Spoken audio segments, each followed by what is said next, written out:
So I would argue that not just peace education, but everything needs an intersectional lens. I view intersectionality as a way of viewing the world and analyzing power and privilege within the world. So we all, depending on our context, have different things that give us power and privilege or take away power and privilege. For example, race, social class, gender, sexuality, able-bodied, different abilities, all these kinds of categories, and they contribute to how society sees us and how we exist within society.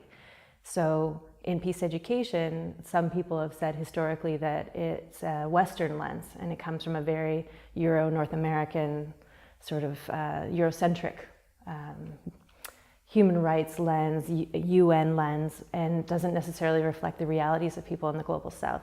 So part of what I try to do in my peace education work is really engage my students in that conversation. And what does power and privilege look like in your space? And what does social justice look like in that space? And what can we do for social justice in order to achieve those goals? I would say that one of the biggest difficulties that we have is that most people have a really hard time challenging themselves to really analyze their own power and privilege. It can be a very confronting experience. And for those that come from communities where they haven't had it, that can be even more difficult.